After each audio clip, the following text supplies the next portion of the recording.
जी हाँ, स्वागत है आप सभी लोगों का आपके इस चैनल जी के एग्जाम्स में। और आज का जो हमारा लेक्चर रहेगा वो रहेगा लेक्चर नंबर 17 और हमारा मिशन है मिशन पंचायत अकाउंट्स असिस्टेंट का। पिछले वीडियो का थोड़ा सा रिव्यू दे दूंगा। हमने क्या पढ़ा, हम 73rd कॉन्स्टिट्यूशनल अमेंडमेंट एक्ट पढ़ रहे हैं, उसमें हम पंचायती राज सिस्टम का बेसिक मतलब हिस्ट्री देख रहे थे। हमने कहाँ से शुरू किया, फर्स्ट जनरेशन का हमने शुरुआत देखी और उनका डिक्लाइन देखा। आज हम पढ़ेंगे growth and development of second generation Panchayati Raj institutions आप कह सकते हो या पंचायतें कह सकते हो। इसमें सबसे मार्केबल स्टेप कहां से शुरू होता है, 1977 तक। हमने क्या बोला है, 1964 से लेकर, मैंने बताया था आपको 1964 से लेकर 1977 तक हमने डिक्लाइन देखा। बट 1977 में क्या होता है, अशोक मेहता कमेटी बनाई जाती है। फिर से एक कमेटी बनाई जाती है जो वर्किंग ऑफ पंचायत के बारे में काम करेगी। और वो अपॉइंट कब की गई थी, 12 दिसंबर 1977 को अपॉइंट की गई। और वो अपना फर्स्ट रिपोर्ट कब सबमिट करती है, 21 अगस्त 1977। जब ये चीज होता है उसके बाद 1978 में क्या होता है, पंचायत इलेक्शंस होते हैं। कहाँ, वेस्ट बंगाल में पंचायत इलेक्शंस होते हैं और वो पार्टी बेसिस होते हैं। जो उस वक्त की मेजर पॉलिटिकल पार्टीज थी वो स्टेट में वही लड़ते हैं, मतलब वही कंटेस्ट करते हैं। कौन सा, वेस्ट बंगाल के पंचायती राज इलेक्शंस ऑन 4 जून 1978। कब यह होता है, 4 June 1978। Almost all the dates are not necessary, but आपको क्या याद रखना है कि कहां पर हुआ था। West Bengal is necessary so for that reason. और ये स्टेप माना जाता है बिगिनिंग, ये माना जाता है beginning of second generation panchayat.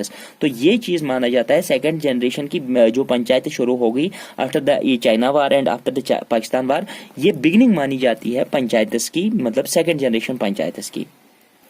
उसके बाद 1983 इंपॉर्टेंट है, डेट याद रख लीजिए। 1983 में क्या होता है, कर्नाटका गवर्नमेंट जो होती है वो इनेक्ट करती है पंचायती राज एक्ट।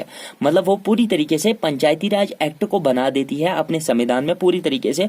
उस पे पूरा मतलब जो भी होता है कॉन्स्टिट्यूशन असेंबली में जितना भी उनके उसके साथ प्रोविजंस होते हैं वो पूरी तरीके से बना देते हैं, इनेक्ट कर देते हैं। अभी एनफोर्स नहीं करते हैं, कर्नाटका गवर्नमेंट इनेक्ट करती है पंचायती राज एक्ट।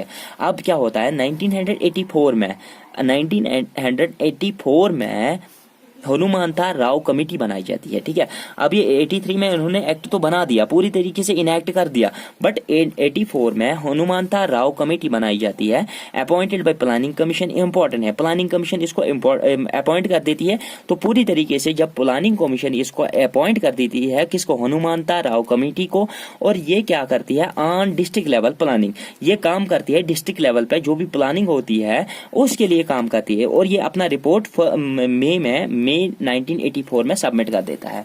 ठीक है, अब ये चीज मैं आपको बाद में भी बता दूंगा कि इनका बेसिक सेटअप क्या रहता है और इनका मतलब इंपॉर्टेंस क्या रहता है। इससे पहले 1985 में क्या होता है, 1985 में कर्नाटका पंचायती राज एक्ट जो कर्नाटका ने बनाया था ना, इनेक्ट किया था पंचायती राज एक्ट, उसको क्या किया जाता है, प्रेसिडेंट रिसीव्स प्रेसिडेंट्स असेंट, उसको प्रेसिडेंट पूरी तरीके से साइन कर देते हैं। कब, जुलाई 1985 में उसको पूरी तरीके से असेंट मिल जाता है और वो फोर्स में आता है 14 अगस्त 1985 में। 1985 में कर्नाटका पंचायती राज एक्ट पूरी तरीके से लागू किया जाता है, कम्स इनटू फोर्स। अब यहाँ पर इंपॉर्टेंट चीज कहां पर आपको पूछा जा सकता है, इंपॉर्टेंट यहाँ पर क्वेश्चन भी यहाँ से बन सकता है। कर्नाटका पंचायती राज एक्ट इनेक्टेड ऑन 1983, इनेक्ट कब बनाया कब गया था, 1983, और केम इनटू फोर्स 14 अगस्त 1985। और इसमें थर्ड थिंग ये भी पूछा जा सकता है कि प्रेसिडेंट्स एसेट कब मिला उसको, प्रेसिडेंट्स एसेट कब मिला, वो मिला जुलाई 1985 में। ठीक है, वो भी जुलाई 1985 में उसको मिला। तो ये तीन चीजें इस कर्नाटका पंचायती राज एक्ट के अंदर इंपॉर्टेंट है। ये सारे स्टेप्स किस लिए किए जाते हैं, ये सारे स्टेप्स अपने जो पंचायती राज इंस्टीट्यूशंस है ना स्टेट में, उनको डेवलप करने के लिए और पंचायती सिस्टम को अपने कंट्री में पूरी तरीके से डेवलप करने के लिए। क्योंकि गांधी की फिलॉसफी चल रही है, गांधी जी की जो फिलॉसफी थी कि अगर हमारा विलेज डेवलप्ड होगा सेल्फ गवर्नमेंट से और हमारी कंट्री साइमल्टेनियसली डेवलप्ड हो सकती, तो इन चीजों को डेवलप करने के लिए पूरी तरीके से पंचायती राज इंस्टीट्यूशंस को डेवलप किया जाता है। अब 1985 में एक और कमेटी बनाई जाती है, GVK राव कमेटी, ठीक है, GVK राव कमेटी बनाई जाती है on administrative aspects of rural development. तो किस रूरल डेवलपमेंट को देखने के लिए बनाई जाती है GVK Rao committee, appointed by planning commission. फिर से प्लानिंग कमीशन इसको अपॉइंट करता है ऑन 25 मार्च, 25 मार्च को इसको planning commission GVK Rao committee को ये बना देता है। उसके बाद ये अपना रिपोर्ट दिसंबर में सबमिट कर देती है। पूरी तरीके से इन कमिटीज के बारे में हम एलॉबरेटिवली पढ़ेंगे, आपको चिंता करने की जरूरत नहीं है, अभी मैं हिस्ट्री बता रहा हूँ, खाली हिस्ट्री बता रहा हूँ। इसके बाद क्या होता है 1985 में आंध्र प्रदेश फॉलोज वेस्ट बंगाल एंड कर्नाटका, वो वेस्ट बंगाल और कर्नाटका फॉलो करता है। कौन सा? वहां पर जो पंचायती राज मॉडल बनाया गया था, पंचायती राज एक्ट जो उन्होंने लागू किया था, आंध्र प्रदेश ने भी वो अपने स्टेट में इंप्लीमेंट किया। उसके बाद 1987 में क्या होता है, जो Karnataka holds panchayat elections in January 1987, January 1987 में कर्नाटका में पहली बार पंचायती इलेक्शंस होते हैं, ठीक है। ये बिगनिंग स्टेप था, मतलब पूरी तरीके से इस वक्त जब एक्ट आ चुका था, एक्ट आने के बाद पूरी तरीके से इलेक्शंस, उस एक्ट में पूरी तरीके से प्रोविजंस लिखे थे, उस एक्ट में पूरी तरीके से लिखा था कि किस तरीके से इलेक्शंस होंगे, कौन सा model of Panchayati Raj system होना चाहिए, पूरी तरीके से उसमें था। इसलिए 1987 में पूरी तरीके से इलेक्शंस हो पाए। अब 1986 में, यहाँ पर 86 में वापस चल रहा हूँ, यहाँ पर इंपॉर्टेंट चीज था, इसलिए मैं ये चीज पूरी तरीके से आपको मतलब बताना चाहता हूँ। 1986 में यहाँ पर एक और इंपॉर्टेंट स्टेप होता है, LM सिंघवी कमेटी बनाई जाती है। बहुत ही ज्यादा इंपॉर्टेंट है, आप इसको 100% इंपॉर्टेंट कर दीजिए क्योंकि इस पर क्वेश्चंस बहुत बार आ चुके हैं। LM सिंघवी कमेटी बनाई जाती है 1986 में। LM सिंघवी कमेटी बनाई जाती है।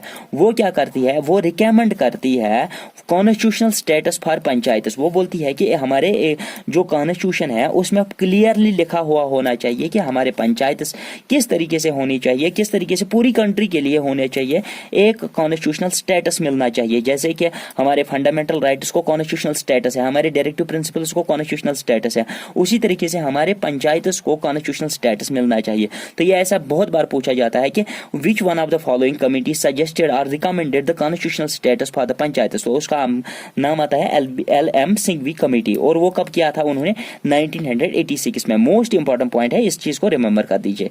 अब यहाँ पर 1988 में क्या होता है, 1988 में कंसल्टेटिव कमेटी बनाई जाती है, ठीक है। कंसल्टेटिव कमेटी जब बनाई जाती है, उसकी एक सब कमेटी, वो खुद अपनी एक सब कमेटी रिकमेंड कर देती है। उसका जो चेयरमैन रहता है वो रहता है PK थंगन, ठीक है। PK थंगन उसका चेयरपर्सन रहता है, ठीक है। अब यहाँ पर फिर से सुन लीजिए, 1988 में कंसल्टेटिव कमेटी बनाई जाती है, वो अपॉइंट करती है अपनी एक सब कमेटी का चेयरमैन रहता है PK थंगन। अब ये काम क्या करती है वो देख। अब ये बोलते हैं कि हमें कॉन्स्टिट्यूशन में अमेंडमेंट लानी चाहिए और पंचायती सिस्टम्स को, पंचायती राज इंस्टीट्यूशन या पंचायत सिस्टम को पूरी तरीके से लागू करना चाहिए, क्योंकि अभी तक हमारे कॉन्स्टिट्यूशन में कोई भी ऐसा प्रोविजन नहीं था। तो अब अपने कॉन्स्टिट्यूशन में अमेंडमेंट लानी चाहिए और पंचायती राज इंस्टीट्यूशंस को एक जगह देनी चाहिए, यहाँ पंचायत सिस्टम उसको एक पूरी जगह देनी चाहिए। नाउ मूविंग टू द 1989 में किसकी गवर्नमेंट थी, राजीव गांधी गवर्नमेंट थी। वो दो बिलें पेश करती है, मतलब लोकसभा और राज्यसभा में। वो 64th कॉन्स्टिट्यूशनल अमेंडमेंट बिल लाती है, 64th कॉन्स्टिट्यूशनल अमेंडमेंट बिल और 65th कॉन्स्टिट्यूशनल अमेंडमेंट बिल लाते हैं। और ये 64th जो कॉन्स्टिट्यूशनल अमेंडमेंट बिल होती है वो पंचायती राज सिस्टम के लिए होती है, और ये जो 65th कॉन्स्टिट्यूशनल अमेंडमेंट बिल होती है वो होती है अर्बन लोकल बॉडीज को डेवलपमेंट करने के लिए, जैसे म्युनिसिपलिटीज वगैरह को डेवलपमेंट करने के लिए, ठीक है। ये दो चीजें कहां से आती है, राजीव गांधी गवर्नमेंट के अंडर 1989 में। फिर उसमें क्या होता है, ये जो 64th मतलब ये जो बिल्स, दोनों बिल्स थे, ये जब लोकसभा में लाई गई ये ऑन पूरी तरीके से 15 मई को, ठीक है, 15 मई को लाई गई लोकसभा में। कब, 1989 में, ठीक है। ये तो चीज यहाँ पर आपको पता ही है, 1989 को 15 मई को लोकसभा में लाई गई।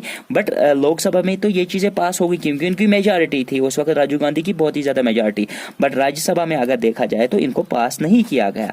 और उसके बाद 15 अक्टूबर 15 अक्टूबर 1989 को ये चीज़ डिसॉल्व किया गया, ये दोनों बिलें डिसमिस की गई। सबसे मतलब ये कंस्ट्रक्टिव स्टेप माना जाता था, क्योंकि इन्होंने कॉन्स्टिट्यूशन में अमेंडमेंट लाने के लिए 2 बिल्स लाई थी। जैसे आपने CAA के बारे में देखा था, फिर वो एक्ट बन गया।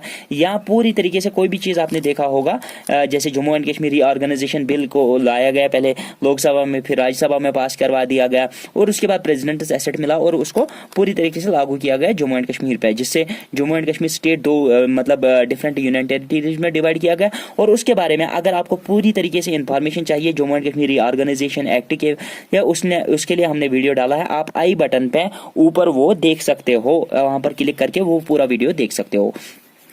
अब अगर यहाँ पर बात कर लेंगे 1990 की, 1990 में क्या होता है, 74th कॉन्स्टिट्यूशनल अमेंडमेंट बिल, अभी मतलब 64th पर यहाँ पर तो थे, तो बट 74th को मैं डिस्कस कर रहा हूँ। 1990 में 74th कॉन्स्टिट्यूशनल अमेंडमेंट बिल लाई गई, इज इंट्रोड्यूस्ड इन पार्लियामेंट, वो उसको पार्लियामेंट में लाया गया ऑन 7th सितंबर 1990, मतलब 7th सितंबर 1990 को लाया गया। बट लोकसभा में पास होने के बावजूद, मतलब lapse of dissolution of Lok Sabha, उसी वक्त गवर्नमेंट गिर जाती है, मतलब पूरी तरीके से लोकसभा जो होता है वो डिसॉल्व हो जाता है पूरी तरीके से। इस कॉन्स्टिट्यूशनल अमेंडमेंट बिल को कोई भी नहीं सुनता है फिर बाद में, ठीक है। जब सरकार गिर जाती है तो इसको पूरी तरीके से कोई नहीं सुनता है। 1991 में यहाँ पर एक और इम्पॉर्टेंट स्टेप होता है, 72nd, ये याद रख लीजिए, ये आपके लिए बहुत ही ज्यादा इंपॉर्टेंट होने वाला है। 72nd बिल जो आती है वो पंचायत के लिए होती है, और 73rd जो आती है वो म्यूनसिपलिटीज के लिए आती है, ठीक है। Amendment bills wire introduced in parliament, ये 1991 में होता है।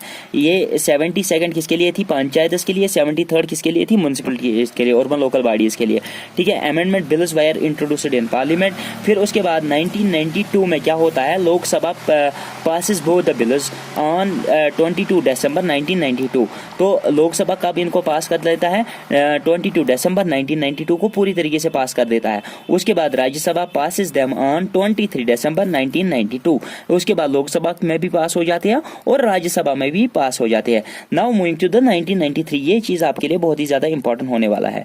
1993 में क्या होता है, 73rd अमेंडमेंट एक्ट, इसी चीज का नाम, जो ये बिल्स आ गई, पहले लोकसभा ने पास कर दी, राज्यसभा ने पास कर दी, उसी चीज के बाद उन चीजों का नाम पड़ा 73rd अमेंडमेंट एक्ट 1992, क्योंकि इनका 1992 में मतलब पूरी तरीके से लोकसभा और राज्यसभा में पास कर दी गई, इसका नाम रखा गया 1992 साथ में। कम्स इनटू फोर्स ऑन 24 अप्रैल 1993, क्योंकि इसको जो प्रेसिडेंट का एसेट मिला वो कब मिला, 24 अप्रैल 1993 को इसको पूरी तरीके से लागू किया गया स्टेट में। अब 74th कॉन्स्टिट्यूशनल, ये जो 74th अमेंडमेंट एक्ट 1992 था वो कब फोर्स में लाया गया, 1 जून 1993 को, वो पूरी तरीके से 1 जून 1993 को लाया गया अर्बन लोकल बॉडीज के लिए। ये जो था 74th कॉन्स्टिट्यूशनल अमेंडमेंट बिल जो थी या अमेंडमेंट एक्ट जो है वो अर्बन लोकल बॉडीज के लिए थी, और ये जो 73rd अमेंडमेंट एक्ट जो है वो पंचायती राज इंस्टीट्यूशंस के लिए लाया गया। हिस्ट्री का लास्ट स्टेप हम पढ़ने जा रहे हैं, जो हम पंचायती राज सिस्टम का हिस्ट्री पढ़ रहे हैं, उसमें 1993 से लेकर 1994 तक, ये पूरा मतलब 1 साल का गैप मिल रहा है इसमें। ऑल स्टेट गवर्नमेंट्स पासिस, मतलब इन्होंने पूरी तरीके से ये जो मतलब 73rd कॉन्स्टिट्यूशनल अमेंडमेंट एक्ट और 74th कॉन्स्टिट्यूशनल अमेंडमेंट एक्ट लाया गया था, पूरी तरीके से सारे स्टेट्स एक्ट मान लेते हैं बिटवीन 30th मई 1993 से लेकर 23 अप्रैल 1994 तक सारे स्टेटस इसको यूनिफॉर्मली पास कर लेते हैं, मतलब हर किसी स्टेट में। जैसा कि आपने देखा होगा, यहाँ पर एक जरूरी बात बताने वाला है, इंपॉर्टेंट बात यह है कि जब मतलब CAB ये जो बिल थी, जब ये पूरी सिटीजन अमेंडमेंट बिल जो थी, जब ये CAA सिटीजन अमेंडमेंट एक्ट बन गया, तो फिर बहुत सारे स्टेटों ने, जैसे कि आपने ममता बनर्जी का वेस्ट बंगाल देखा होगा, उन्होंने अपने स्टेट में मना किया था कि हम इसको लागू नहीं करेंगे। उसके बाद नीतीश, आप बिहार का देखोगे तो उन्होंने भी अपने स्टेट में लागू करने से मना किया था। इसी तरीके से जितने भी स्टेट्स थे जो इससे रिजेक्ट कर रहे थे, तो उन्होंने कई स्टेटों ने इसको अपने स्टेट में मना किया था लागू करने के लिए। क्यों? क्योंकि जब कोई भी सेंट्रल अपॉइंट कर देता है, कोई भी एक्ट बना देता है, फिर स्टेट को वो इंप्लीमेंट करना होता है अपने स्टेट में, ठीक है, स्टेट गवर्नमेंट, स्टेट लेजिस्लेचर को। तो यहाँ पर क्या है कि हर किसी स्टेट गवर्नमेंट को पूरी तरीके से 30 मई से लेकर 1993 से लेकर 23 अप्रैल 1994 तक पूरी तरीके से उन्होंने सारे मतलब स्टेट्स में ये लागू लागू कर दिया। अब अगर बात करेंगे 1994 में मध्य प्रदेश जो है MP holds panchayati elections under 73rd amendment act. तो ये क्वेश्चन कभी कभी पूछा जाता है विच स्टेट होल्ड्स मतलब elections under 73rd constitutional amendment act firstly. तो इसका आंसर आएगा मध्य प्रदेश। कब किया था? 1994 में। यहाँ पर हमारी हिस्ट्री पूरी तरीके से खत्म हो जाती है। इसके बाद हम पढ़ेंगे पूरी तरीके से डिफरेंट कमिटीज के बारे में, उनकी रिकमेंडेशंस के बारे में, और पूरी तरीके से एक्ट को समझने की कोशिश करेंगे आने वाले वीडियोस में। आई होप कि आपको वीडियो सुनकर बहुत ही ज्यादा अच्छा लगा होगा। आप इस चैनल को जरूर सब्सक्राइब कर लेना, वीडियो को जरूर लाइक दे देना। अगर आपको अच्छा लगता है दिल से लाइक कर देना, और वीडियो के कमेंट में हमें जरूर बताना कि आपको हमारा पढ़ाना कैसा लग रहा है और किस तरीके से आप हमारी इस चैनल से फायदेमंद हो रहे हो। Thanks for watching the video. Thank you. Stay tuned to JK exams.